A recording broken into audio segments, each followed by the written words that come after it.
এই দুনিয়ার জীবনটা ধোঁকা, একটা ছোট্ট জীবন, পুরা ধোঁকা, কিচ্ছু নাই এর মধ্যে। আমার কথা শোনেন, এই দুনিয়ার জীবনে কিছুই নাই। চারপাশে অনেক কিছু মনে হবে, আপনার বাড়ি আছে, গাড়ি আছে, স্ট্যাটাস আছে, টাকা পয়সা, প্রতিপত্তি সব আছে।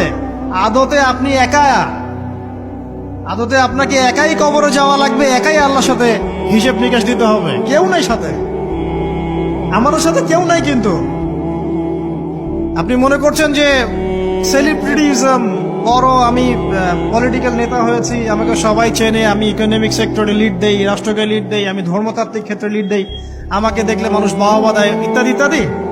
দিন শেষে আমি একা, আপনিও একাই। আমাকেও একাই যেতে হবে, আপনাকেও একাই যেতে হবে। এগুলো সব চারপাশের খালি অন্ধ মোহ, আর কিছু না। এই মোহের মধ্যে ঢুকে পড়বেন না, আল্লাহ পাক তৌফিক এনায়েত করুন। নবী সাল্লাল্লাহু আলাইহি ওয়াসাল্লাম বারবার বলতেন, আল্লাহুম্মা ইন্নী আউযু বিকা মিন ফিতনাতিদ দুনিয়া, বলতেন না?